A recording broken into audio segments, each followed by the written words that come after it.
A song that has the fragrance of the companion shall take a nation to the companion. Sometimes childhood memories appear before my eyes like a pale pall of imagination. Among those rippling images there sails the craft of my thought towards the shore of silence, to anchor in the harbor of its own.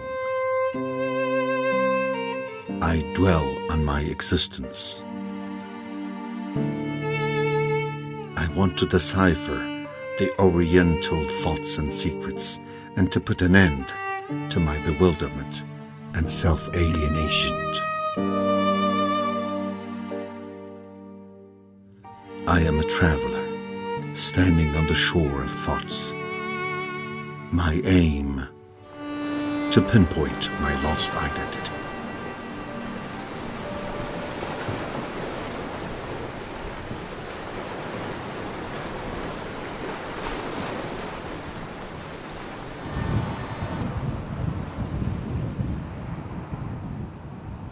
I am a traveler, walking on the road of human thoughts. My destination is the land of belief in oneself, in a bid to revive an identity which might no longer exist.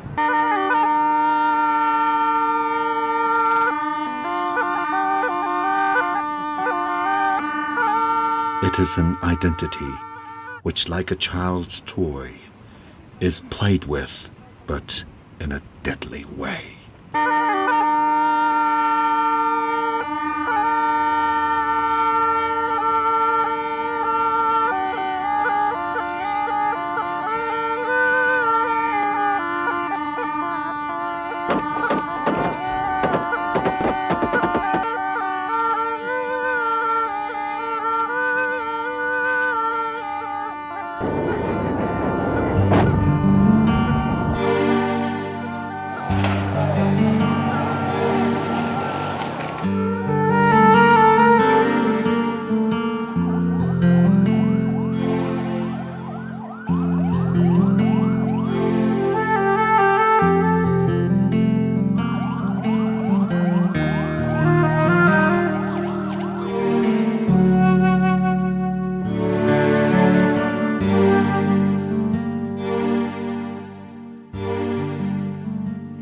Some ignorant guys sent to the slaughterhouse of death every day thousands of innocent people because they are deeply buried in the marsh of their jejune ideas.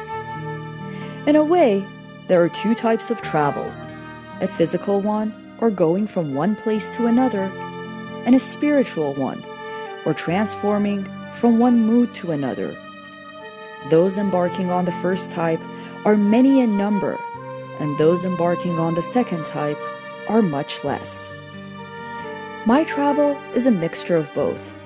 Within the land and the sky, a travel in time to appreciate the ideas of an Eastern philosopher, namely Allama Muhammad Iqbal, the thinker, that if his thoughts were well understood, we would not witness the ignorant behaviors by takfiri groups that are far from Islamic injunctions and humanity these days. Allama Iqbal wrote great mysteries in his books for his son, Javid Iqbal, and all others. As an old man, Javid knows it well whom his father was addressing. Javid talks to him like this. Right now, I am 90 years old.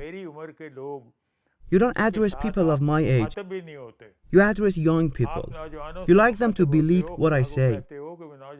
I personally cannot fully understand you. I follow a path not wanted by you. Talk to me, who is 90 years old. You feel the elderly usually talk in a desperate way. You advise that one should not be desperate. The right man is hidden in you. Go on with your search. He will surely appear. You are saying the same thing. You have not visited me. I did my best. I searched for 90 years, but I did not find that right man. Where is he then? Tell me if you know.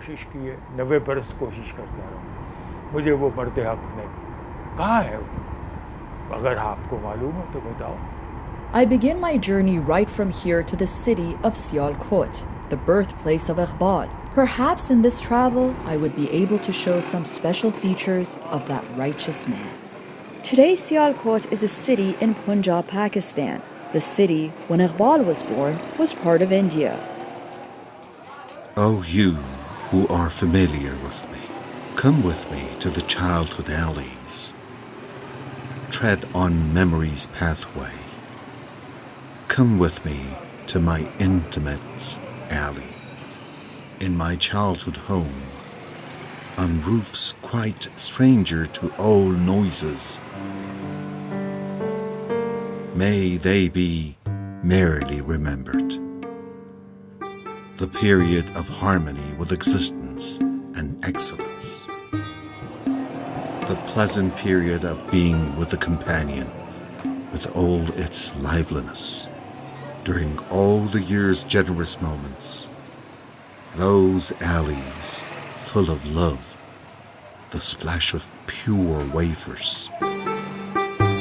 May they be merrily remembered. Fathers crooning, the Quran, prayer carpet, and father's prayers. Mother's heavenly moments of her praying. Food's aroma and mother's affection and sincerity. May they be happily remembered. Days of lessons, drills, school and Quran. Days of playing and merrymaking in the quarter.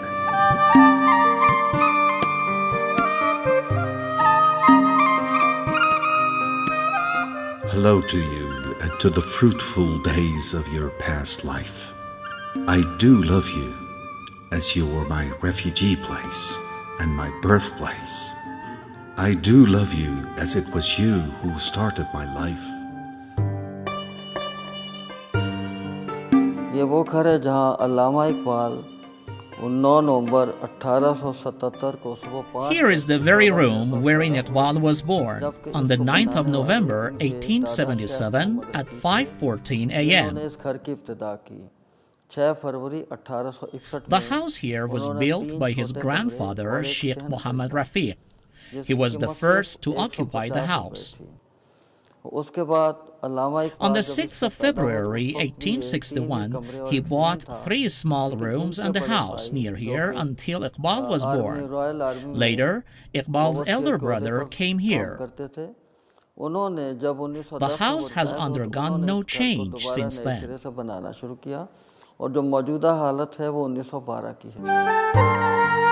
Iqbal's ancestors were high-ranking Brahmins of Kashmir. They converted to Islam 500 years before Iqbal was born. The family was called Separu, meaning educated. His father was a cloth dealer. Nur Muhammad's shop was frequented by great thinkers of Islamic sects. His mother, Imam Bibi, was also a religious woman. Iqbal had 1 brother and 4 sisters, all of them his senior.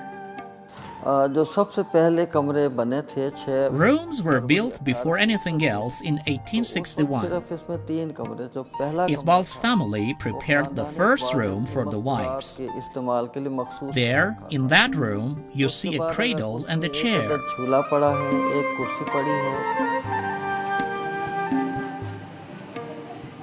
Encouraged by his father, Muhammad Iqbal learned the Quran from his very childhood in Hisamuddin Mosque of Kashmiris. Basic lessons were learned at home, as Iqbal says this was the best period of his lifetime, because under his father's support, his thinking foundations became established. Sialkot's graveyard tells years later, when his father died, the story of Iqbal's attachment.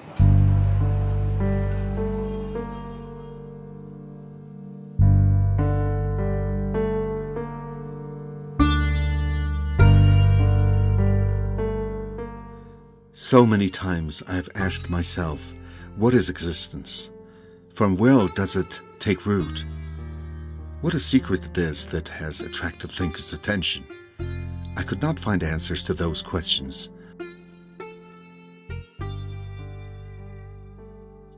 Then, many years later, when my thoughts expanded, I traveled back to my childhood to find answers to my questions. There it was my father who decided on the shape a thing should take. Years later, when unknown things became clear to me, I came to understand Mir Hassan's teachings. He talked to me about the Book of Life, but he did not mention the book's title. A condition set before me by him was this: to learn new sciences Europeans learn. It is only then that you come to know what the value of the Book of Life is. He was quite right. Years later, with all my heart, I came to fully know the Book of Life. The Book of Life, the Holy Quran, whose wisdom is eternal and solid. It is an illustration for life's secrets. Its power makes the unfaithful faithful. To mankind it is the only message. The bearer of it will enjoy the mercy of both worlds. Bandits turn into leaders just through its memorization. They become pious just with the help of this very book. He whose heart's pulsation is a result of the book's warmth, his restless wave finds comfort just as does a pearl. Should you want to live a Muslim life, only through the Quran is this possible.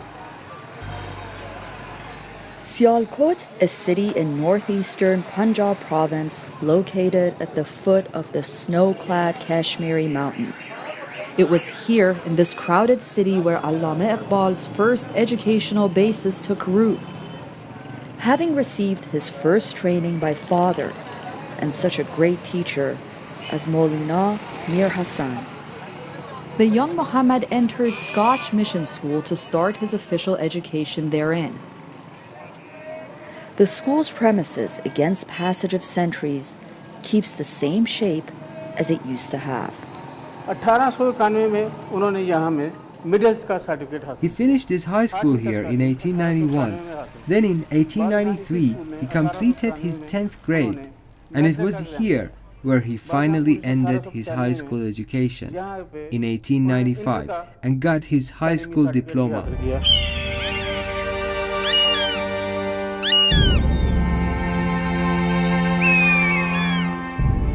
Having finished his high school in Sialkot, Muhammad Iqbal found the city too small to give him an opportunity to fly higher up in the sky. Muhammad was 18 when he finished his pre-university courses with honors, receiving 2 academic gold medals. Admitted on a scholarship, he left Sialkot for Lahore as advised by his teacher Mir Hassan. Lahore was a city southwest of his birthplace, 125 kilometers away from it.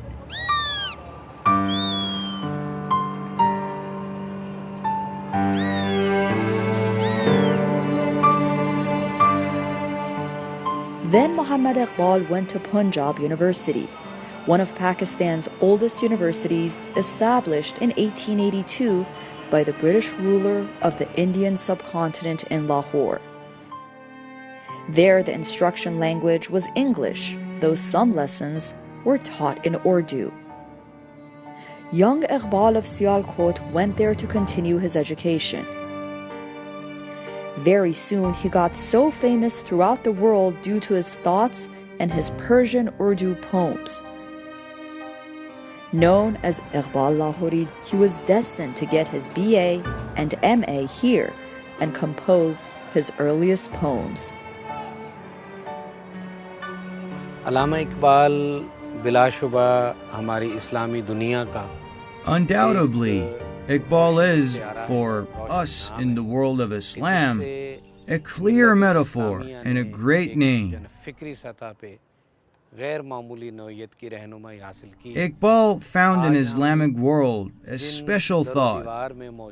At the present time, we are living in a place so blessed as it witnessed Iqbal, the learned, for 5 years. और हमारे जन इस तरह दीवार को At a time when Iqbal arrived here from Sialkot to enroll for BA, the state university here had this one dormitory only. Iqbal lived here for 5 years. I mean, his presence here lasted about 5 years. He then enrolled for MA in philosophy. He completed his MA right here. In fact, spent both his BA and MA here in this dormitory, in this very dormitory. वो उन्होंने इसी hostel में यहाँ बसर किया.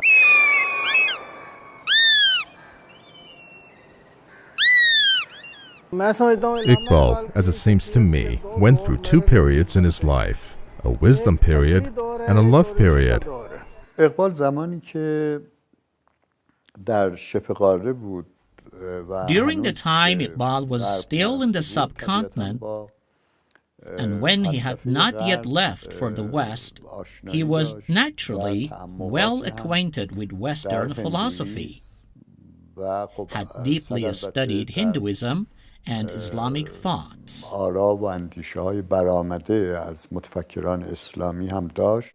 At that time, Iqbal was quite familiar with Indian mysticism, and the traces of that school of thought can be found in his poems.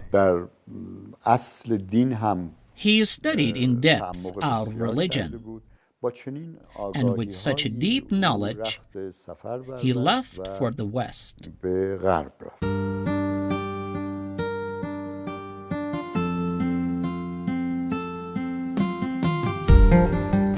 There was no ending to the stories of my restlessness and abandoning similar places.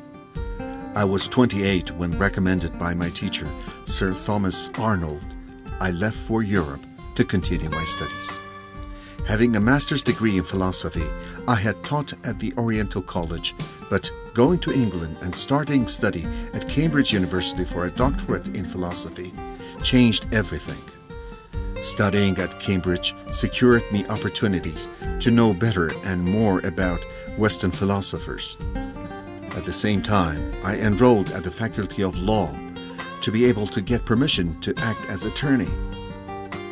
The rest had no meaning to me. For that very year, I traveled to Hamburg, Germany to do more research and finish my doctoral dissertation. For a whole year, I worked so hard to get fully familiar with philosophical foundations and to get my doctoral thesis finished. At that time, I made much of well-known philosophy teachers such as the famous professor of philosophy, MacNicrad, and the famous Orientalist, Reynold Eileen Nicholson. در هایدلبرگ مطالعاتش رو علاوه بر تمریناتی که He continued his university studies in Heidelberg, Germany, and became familiar with the thoughts and ideas of such philosophers as Nietzsche, Fichte, Schopenhauer, and the like. There were similarities between his thoughts and the thoughts of those learned men.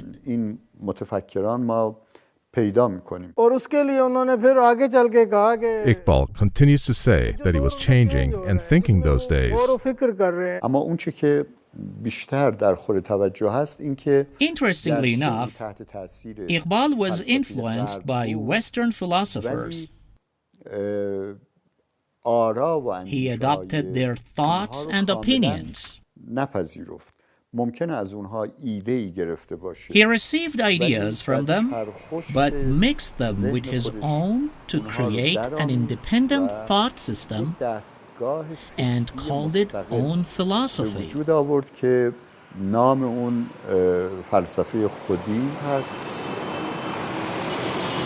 Having received his Doctor of Philosophy, Iqbal returned at the age of 31 to Lahore. Never did he hesitate to return home, contrary to some students of that time. He left England quickly. He was then licensed to practice attorneyship and became a member of Lahore Bar Association. 3 years later, he became a lecturer in philosophy at Lahore University. He resigned after a while to exclusively practice as an attorney. This way, he was able to freely publish his thoughts. He continuously thought about finding a way to awaken Muslims taken captive by colonialism. All my life has been coincident with the Indian subcontinent's darkest days. British colonialism and now World War I. India was dominated by colonialism since the 18th century, but as World War I began in August 1914, a new form of cruelty began to cover my land. Indians went to fight a war wherein they had played no role. They were killed and killed for people who themselves were the main factor in bringing ruin and destruction to the whole world. Description of troubles brought about by those calamities is actually impossible. फिर उस ज़माने में जब 1910 In 1910 and 1911, and after World War I, we see a number of liberation movements. Muslims rose against British and European colonizers. So Iqbal found himself on a well-defined route. He started composing revolutionary poems.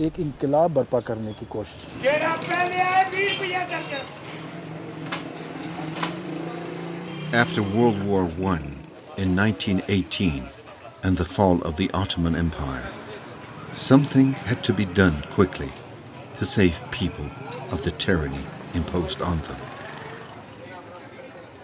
I knew that a worldwide caliphate was no longer practicable. There was no agreement between Islamic unity and blind religious prejudice or extreme nationalistic ideas as promulgated by colonial powers. Unwillingly, I engaged in political activities. I tried to raise public awareness to bring about self-reliance.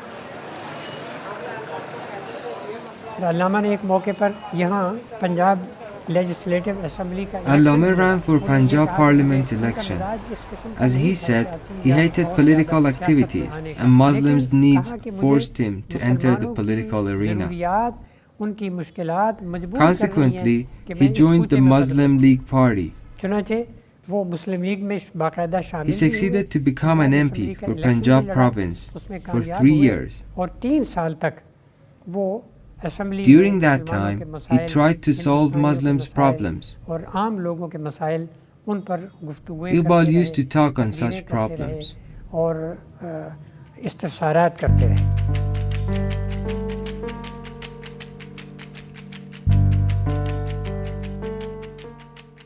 Allama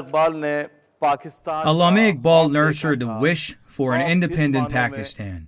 He would say a new country, an Islamic country, would come into existence on the world map. The country's name, he would say, will be Pakistan.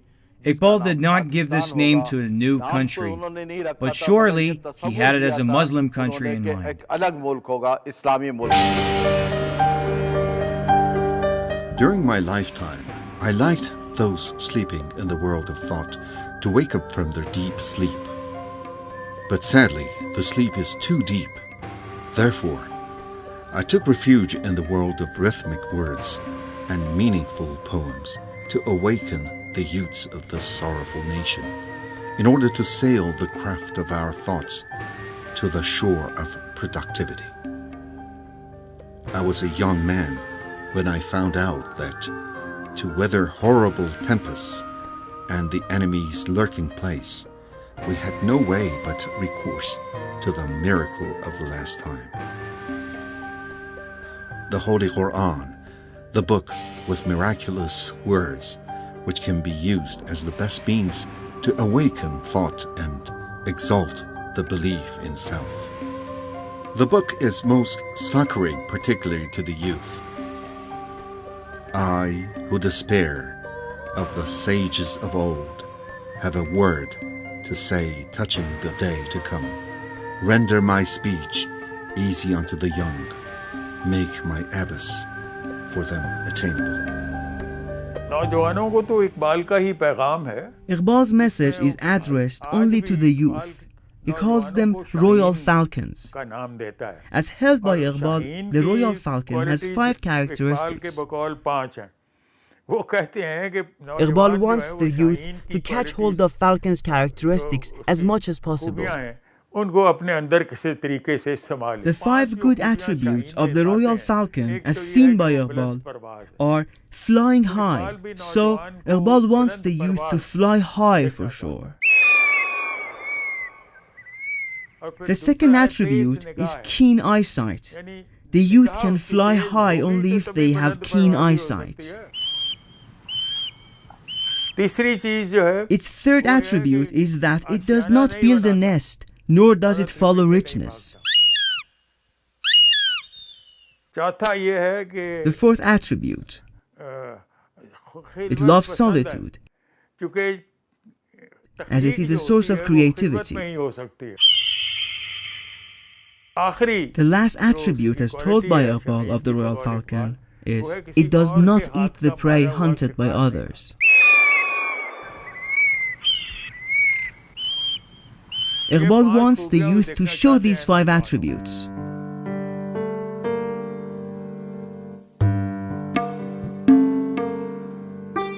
Man in his world of 7 hues, lute-like is ever afire with lamentation. Yearning for a kindred spirit burns him inwardly. Touching him, throneth is to soothe the heart.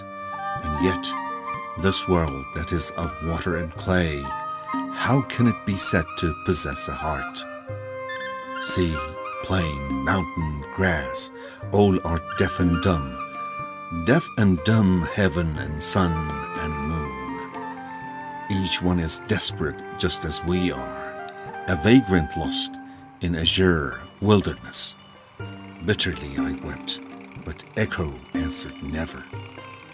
Where may Adam's son find a kindred spirit?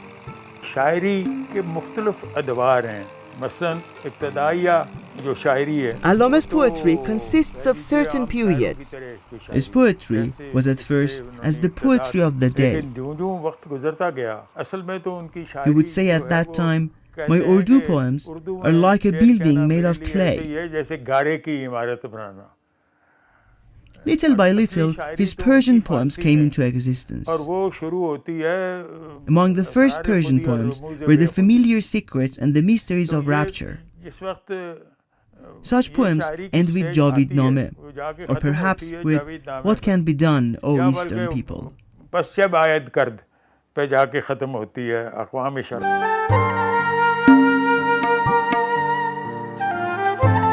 Gradually, Iqbal changes from a national poet to the poet of the Islamic world. His versified story, The Familiar Secrets and the Mysteries of Rapture, is first translated into English by Reynold Nicholson and published in the region. Years later, his Javid Name is translated into German and Turkish in 1957 by those who study Islam, including Anna Marie Schimmel. The book is published in Munich, Hermann Hesse. The German writer and a winner of the Nobel Prize in Literature writes an introduction to Javid Name, as requested by the translator. Hesse writes, Sir Muhammad Iqbal belongs to 3 intellectual domains. His works are the outcome of these 3 intellectual domains: Indian intellectual domain, spiritual domain, and Western thoughts domain.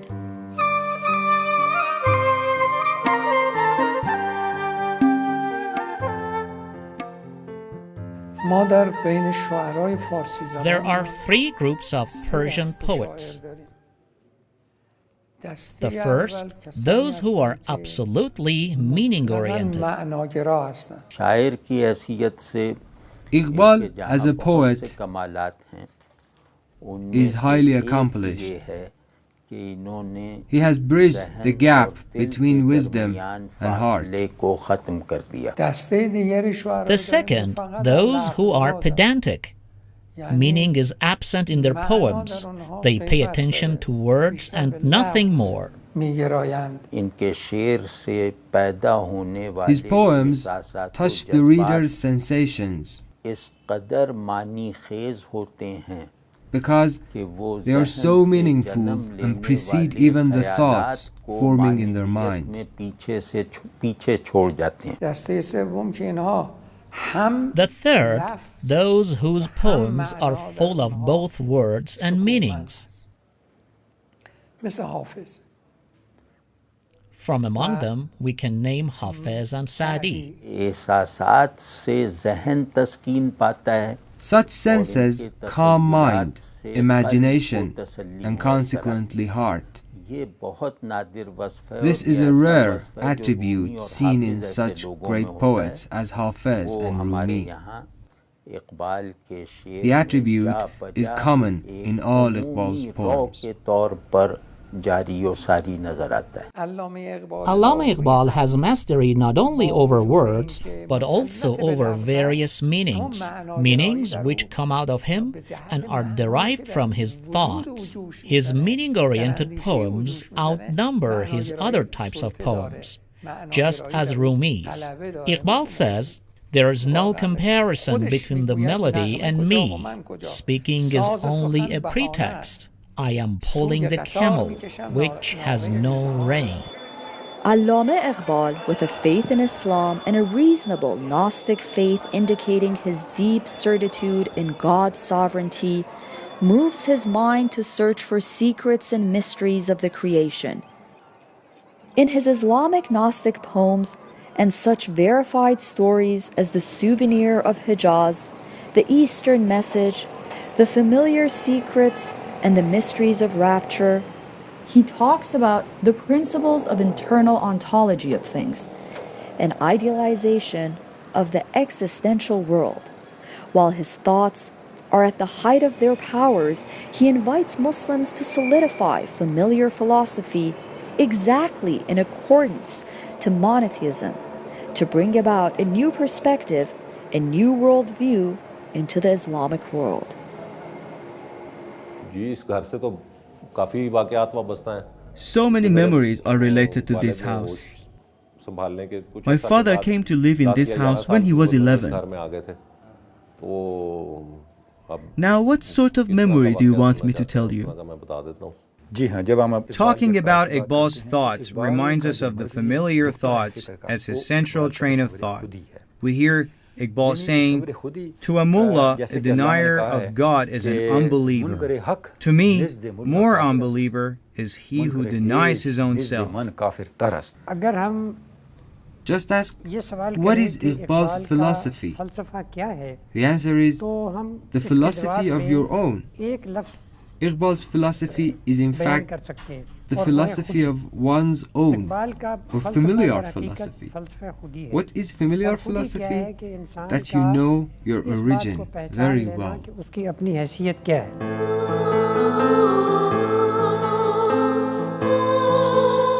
Never in my life have I been interested in the world's wealth or posts. I built this very house just to accept my wife's repeated requests. My wife's fate in this house had a different form. Here became a safe place for those in search of their identity. I clearly saw that most Muslims in the motherland had lost their Islamic identity, and to regain it, they need to struggle hard. This house, this quiet corner, became a place for those who wish to fly thoughts of self-belief, something much needed by all. This house originally belonged to my father, Javid Iqbal. The house title deed had already been issued to my grandmother. Upon the death of my grandmother, The deed was transferred to my father. Allama Iqbal would live here as my father's tenant. He paid the rent to my father every month or every 3 months. Never did I lose my interest in my native land's people. My best time was when I was among people to see them struggle hard to earn their living. I was inspired by their uproar in the Anarkli district. Loftier than the heavens is the station of man, and the beginning of education is respect for man. Iqbal lays heavy emphasis on the familiar secrets and mysteries of rapture. Familiarity, as seen by Gnostics, means to entertain the self, to fully know the self. It's a famous statement that knowing the self is meant knowing God. Iqbal emphasized, first and foremost, returning to the self. Search within yourself in order to know the self. Iqbal invites us to know ourselves before doing anything else. Anything else.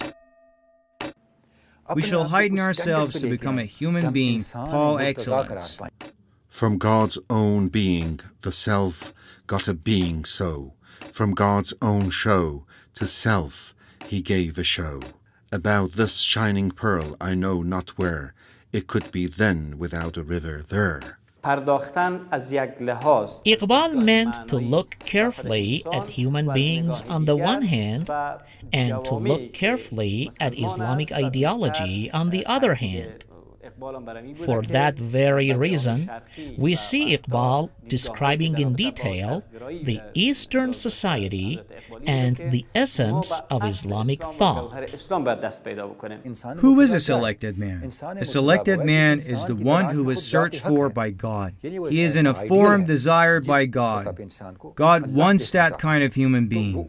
This is possible only if man searches for himself, to train himself in a desirable way, to maintain the self, to try hard to fully understand the self. This way finally leads to knowing well the Supreme Being.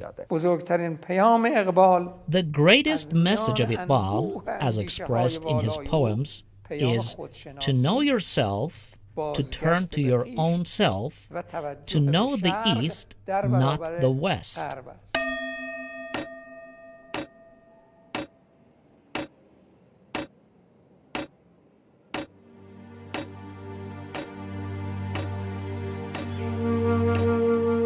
Signs of going senile can be seen very easily in me. The tick-tock of the clock shows clearly the passage of my life. So quickly pass opportunities. So little time have I to reach the end of the line. Oh, the memory of those days when time's sword was allied with the strength of our hands and unveiled the face of truth. Our nails tore loose the knot of this world. Our bowing in prayer gave blessings to the earth. From the jar of truth we made rosy wine gush forth. We charged against the ancient taverns. इस घर की तामीर हमारी दादी की ख्वाहिश पे की गई थी, पर वो इस घर में सिर्फ This house was built under my grandmother's wish, उनकी यहाँ पे बीमार but only for 2 or 3 days she lived here. दिन वो वफात पा गई. She was sick when they carried her in a car, but she survived only for 2 or 3 days. At the age of 11, my father lost his mother when my aunt was about 6 years old.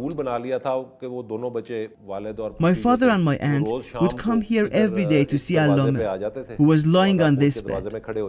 Allama called them and my aunt would come up to Allama, and my father would sit on the other side of the bed. This way Allama would feel comfortable.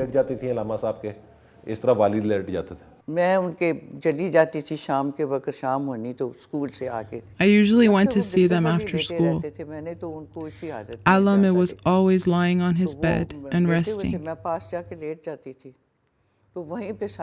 I was always beside him. Other people would also go there. इस घर में कई लोग अलामा को मिलने आ चुके हैं, कायदे आज़म Mohammad Ali Jinnah, Many came here to see him. Among them, General Muhammad Ali Jinnah, Jawaharlal Nehru, Muhammad Ali Jawhar, and many other intimate friends of Allama. अलामा साहब अपने बिस्तर पे बैठते थे और They would come here just before or after midday to have a chat with Allama about topics like poetry, philosophy, or any other things. तो ये अलामा की जिंदगी Allama spent his last days of life here. वो इस घर में गुजरा. I was well aware that the main reason why India went under the yoke of British colonization was lack of knowledge of self and reliance on others. Self-awareness springs out self-dependence and internal richness. Know yourself, know your hidden parts, nurture your parts, and create a new world which will compensate for old shortcomings and soul defects to pave the way for comprehensive development. It is the self which originates existence. It is self-awareness which gives birth to human values. It is the self which affects existence. What human beings see or intuit is a manifestation of the self through mysteries. The form of existence is an effect of the self. Whatsoever thou seest is a secret of the self. در اقبال آنچه که ما می‌بینیم فلسفه عینی هست. Iqbal's philosophy is objective and tangible. بالا یا مابعد طبیعی در واقع He pulls down philosophy from the metaphysical world to make it tangible and applicable to common people. Iqbal's philosophy is therefore a practical philosophy. It can be put into practice. O Muslims, you have to preserve your own self. You must follow God and His book, the Holy Quran. When you achieve success in making your own self, you can resist even the whole world. No one can harm you. What is the basis of survival? Survival is based on making your own self. It is the self, the nature mentioned by Quran. And this is the essence of Iqbal's thoughts. This is what Iqbal means of the concept of self.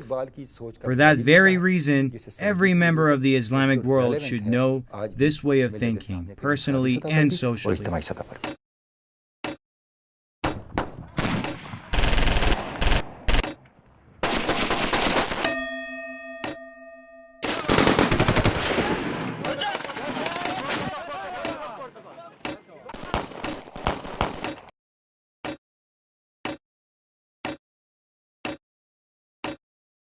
Today we see a group of ignorant people who commit, under the name of Islam, the most heinous acts, though they are all against Islamic teachings.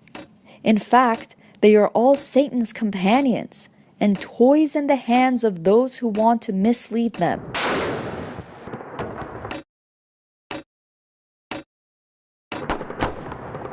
About these people, Iqbal says, Europe very well knows how to secure interests, while granting to this takes a loan of that. It gives sustenance to Satan in a way that leaves perplexed even God.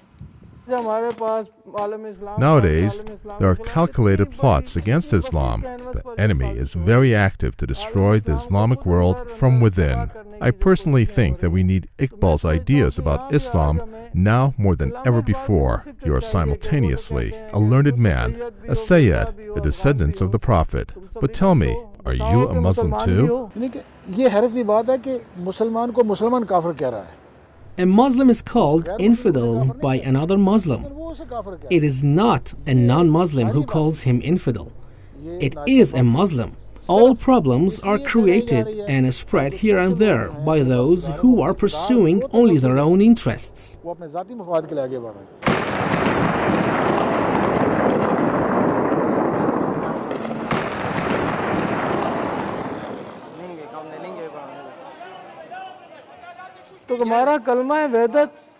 The phrase which brings unity to you all is, "There is no God but Allah." As Iqbal says, the key to our unity, salvation, and survival, and a sign of familiarity, is in this phrase, "There is no God but Allah." Those who follow this phrase never behead Muslims. Iqbal's basic philosophy is that all of us should be unified. All of us should form one single family. Muslims should get unified to guard the sanctuary. I mean Muslims from the Nile shores to the city of Kashgar. Iqbal tells us to put aside personal interests and to move into a direction leading to social interests. Put aside your personal interests. Let's talk about our religion, our unity. We will end in success. Just because of his thoughts, Iqbal is living on today. I think so. Just have a look at the tragic events caused by a group of people who are Muslims in name only, as if there has never been a person like Iqbal. His philosophy has sunk into oblivion, as if Iqbal never lived among us. This is a great sorrow, casting a shadow over all Iqbal's philosophy and thoughts. There is no memory of him anymore. The light of all his great books has gone out. The everlasting letter, the familiar secrets, the secrets of rapture, the Persian Psalms. What can be done, O people of the East? The route of philosophy in Iran, the Eastern message, and reconstructing Islamic religious thoughts. During his last days, Allama says, "As Iran full of unknown meaning, I am unable to endure censurers' sayings. Neither have I any option, nor am I coerced. I am but a living soil, always in revolution." इसी तरह जब आखिरी रात थी अल्लामा साहब की, तो वो दोनों बच्चे इसी दरवाजे पे आए. Then came the last night of Allama's life. His two children came to have their last look at him. Allama was still conscious. Someone from Germany had come to see him, a friend of his or his teacher. The German called the two children and hugged them. My father was leaving the room, but my aunt wasn't. She wanted to stay with him for a while.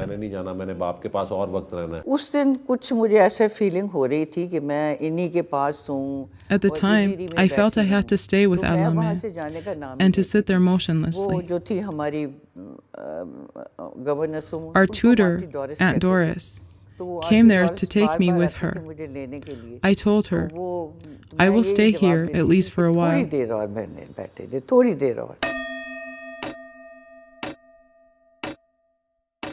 Allama told the tutor she knows that this is the last meeting between the father and the daughter. That is why she doesn't want to leave. Let her stay. Inko rehne de. She knows this is the last time she sees her father. And finally, I felt something was going to happen. For that very reason, I didn't want to leave the place.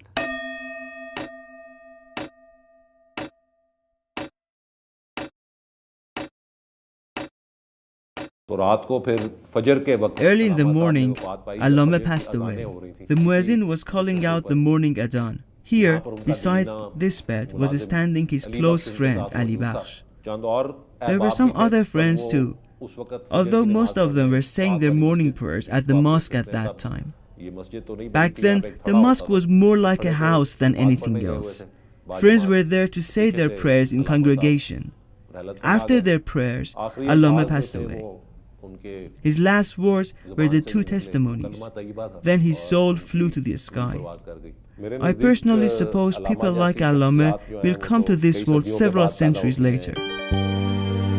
Allama Iqbal Lahori died at the age of 61 on April 21st, 1938, after a life of diligence and hard work. In the last moments of his life, he put his hand on his chest, telling Ali Bakhsh, his man, "I have a pain here." And upon uttering this ambiguous, meaningful remark, he bade farewell to the world. Many attended his funeral and accompanied him to his final resting place next to Masjid Shah in Lahore. On his deathbed, Allama composed this song. Does a song gone come back again? No. Does a breeze come from Hijaz? No. There finally came to an end all those days of poverty. Does a Gnostic come back a second time? No. Allama's thoughts and philosophy will remain with us forever, only if we follow him.